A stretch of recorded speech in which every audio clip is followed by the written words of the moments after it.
Me presento, mi nombre es Sofía Barros.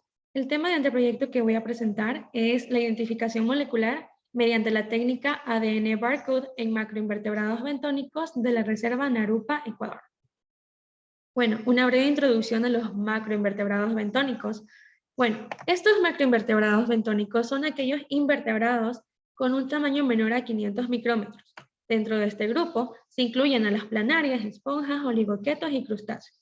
Algunos grupos de macroinvertebrados transcurren su vida dentro del agua y cuando llegan a la adultez, ciertas especies se desplazan a un medio terrestre.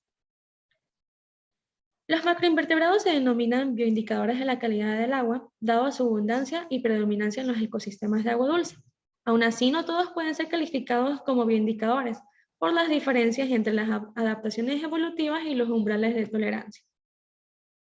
Tal es el caso de los especies sensibles como los plecópteras, efemópteras, tricópteras, tienen una poca resistencia a las alteraciones de la calidad del agua, y los organismos resistentes como los oligoquetos y cronomidaes tienen una alta tolerancia porque predominan en el agua contaminada con materia orgánica.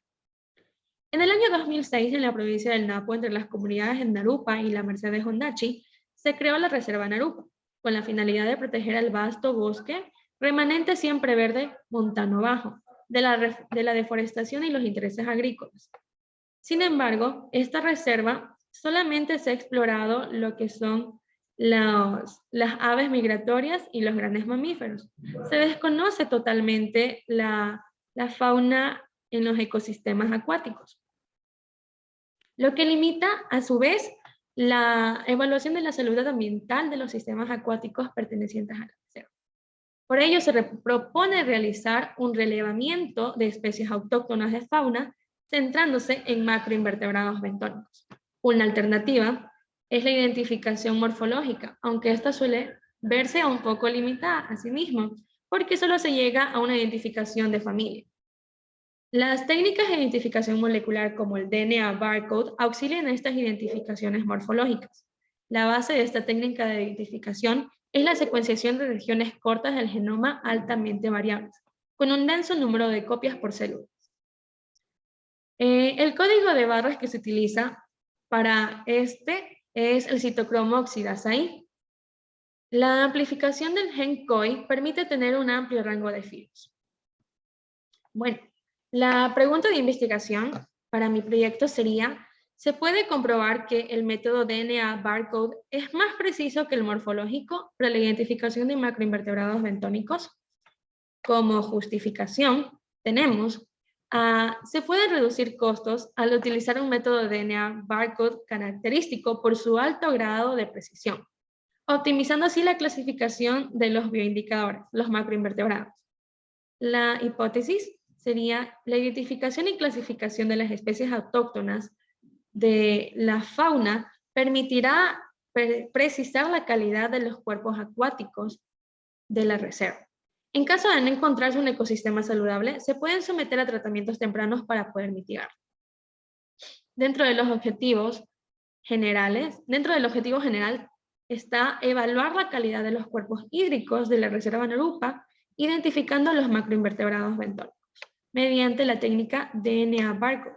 Para ello, se tiene que delimitar las zonas de muestreo de los cuerpos acuáticos de la reserva, comprobar la precisión de la técnica de identificación molecular DNA barcode frente a la identificación morfológica en macroinvertebrados bentónicos. Y asimismo, clasificar la diversidad críptica de los invertebrados de la reserva. La metodología que se va a seguir es la recolección de muestras, extracción de ADN, una amplificación PCR, una secuenciación de la amplificación y el análisis de datos. Bueno, el muestreo de los macroinvertebrados se va a realizar en la Reserva Narupa vía Papayacta, Baeza, Cosán. Se van a hacer un muestreo en 3 latitudes de la reserva y por lo previo a una identificación morfológica se va a identificar molecularmente alrededor de 100 especímenes. De ahí sigue la extracción de ADN.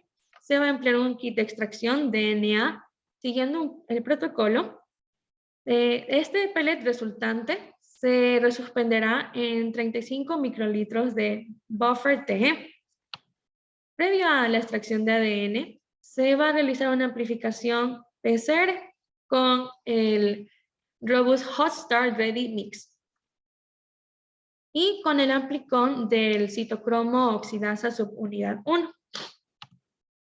La secuenciación de ADN se planea realizar una secuenciación con el método Sanger, dado a los óptimos resultados con respecto a los valores y a la técnica. Esta técnica es mucho más óptima que otras técnicas de secuenciación, por ello simplemente se va a mandar los productos PCR a la empresa Macrogen y se lo mandará a secuenciar. Previo a la identificación, se va a realizar el análisis de datos. Este análisis de datos se pretende realizar con Genius o con la plataforma Eugene y luego se va a realizar un BLAST. Gracias.